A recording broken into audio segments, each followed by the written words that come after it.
जय हिंद फ्रेंड्स। आज हम लोग प्रकाश का परावर्तन चैप्टर का रिफ्लेक्शन ऑफ लाइट का ऑब्जेक्टिव पढ़ेंगे। ठीक है, तो आपके लिए ये पहला सवाल है। प्रकाश की किरण गमन करती है सीधी टेढ़ी किसी भी दिशा में या इनमें से कोई नहीं, तो इसका आंसर क्या होगा? सीधी रेखा में। जी हाँ फ्रेंड्स, प्रकाश जो होती है वो सीधी रेखा में गमन करती है। समझ में ना? वीडियो अच्छा लगे तो प्लीज़ दोस्तों, मेरे आदरणीय छात्रों, इस YouTube चैनल को, वीडियो को ज़रूर सब्सक्राइब कीजिएगा और अपने दोस्तों को जरूर शेयर कीजिएगा। चलिए, तो जी हाँ, आपको जैसे आपकी प्रकाश सीधी रेखा में गमन करता, आपको पता ही होगा कि प्रकाश बिल्कुल ही सीधी रेखा में गमन करता। ठीक है, अब आइए, ये रहा आपके लिए दूसरा प्रश्न। प्रकाश का वेग न्यूनतम होता है निर्वात में, जल में, वायु में, कांच में। ठीक है, तो प्रकाश का वेग न्यूनतम होता है किसमें? कांच में, क्योंकि कांच मोटी होती है, इसीलिए प्रकाश का वेग सबसे अधिक कांच में होता है। चलिए, इसे आप पेन और नोटबुक लेकर नोटबुक पे उतारते रहिए, क्योंकि इसमें बहुत सारे प्रश्न कवर कराए जाएंगे जो आपके परीक्षा के लिए बहुत ही इंपॉर्टेंट है ना। अब देखिए, तीसरा सवाल है।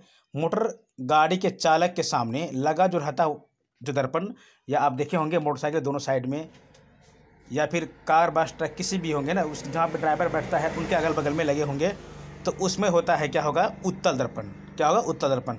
चूँकि उत्तल दर्पण में क्या होती है, किसी भी पीछे से आने वाले वस्तु का छोटा प्रतिबिंब बन जाता है। ठीक है, और जिससे क्या होता है कि वाहन चालक को है ना साइड लेने में बहुत ही आसानी होती है।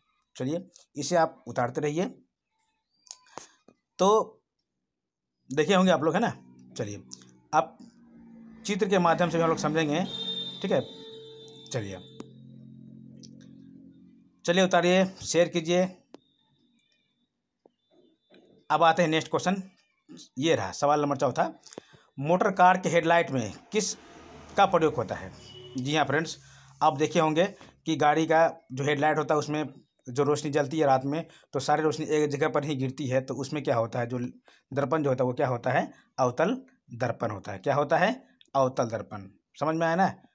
अवतल दर्पण का उपयोग सोलर कुकर में, वाहनों के हेडलाइट में, सर्च लाइट के अध्ययन में, है ना, डॉक्टरी चिकित्सा शल्यकर्म के द्वारा, है ना, दौरान इसमें इसका प्रयोग किया जाता है। अब सवाल नंबर 5वां। समतल दर्पण द्वारा बना प्रतिबिंब हमेशा होता है काल्पनिक। जी हाँ फ्रेंड, समतल दर्पण वो दर्पण होता है जिसको कि हम लोग अपने घरों पर, है ना, चेहरा देखने के लिए पर डे यूज करते हैं, उसको इस्तेमाल करते हैं। समझ में? जिसमें कि हम लोग अपना प्रत्येक दिन अपना शक्ल देखते हैं उसमें, तो वो होता है समतल दर्पण। और उसमें प्रतिबिंब जो बनती है हमेशा काल्पनिक। काल्पनिक का मतलब ये होता है कि मतलब आप दाब उसमें अपने शक्ल आप गौर कीजिएगा, जब आप देखेंगे ना, तो आपका दायां हाथ बायां लगेगा, बायां हाथ दायां लगेगा, तो इससे हम लोग समझ सकते हैं कि ये काल्पनिक प्रतिबिंब है।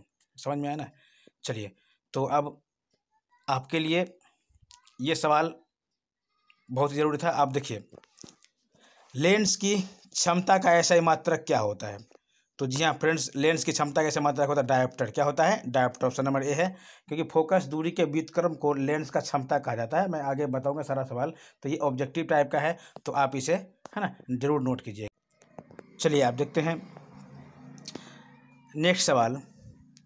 तो आपको पता ही होगा फ्रेंड्स कि ये बहुत ही ज़रूरी है आपके एग्ज़ाम 2024 के लिए।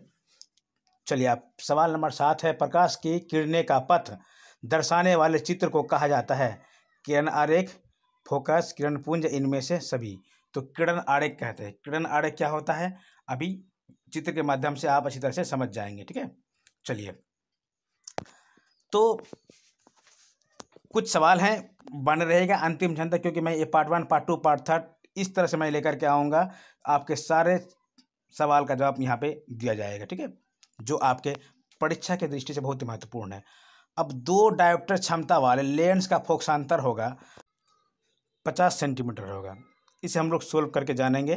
ठीक है, तो यहाँ आपको सोल्व दिया गया है, आप यहाँ से समझ सकते हैं। चलिए, एक एक करके उतारते रहेगा दोस्त फ्रेंड्स, क्योंकि ये आपके एग्जाम के लिए बहुत महत्वपूर्ण है। आइए आप समझते हैं।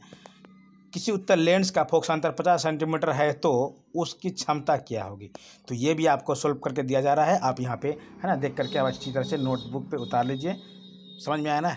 क्योंकि हर एक एक सवाल आपके लिए, आपके एग्ज़ाम के लिए बहुत ही महत्वपूर्ण है।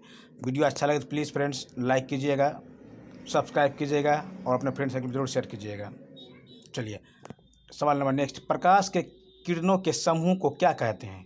प्रकाश का स्रोत, किरणपुंज, दीप्ति, प्रकीर्णन। तो प्रकाश के किरणों के समूह जो होते हैं उसको हम क्या कहेंगे? किरण का पुंज कहेंगे। पुंज का मतलब सारा सवाल एक जगह इकट्ठा होकर चलते हैं ना, तो उसे क्या कहते हैं?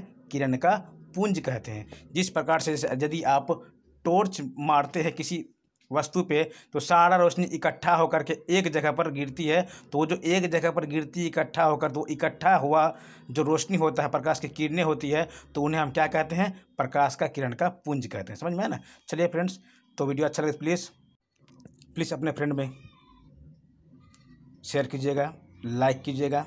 देखने के लिए धन्यवाद।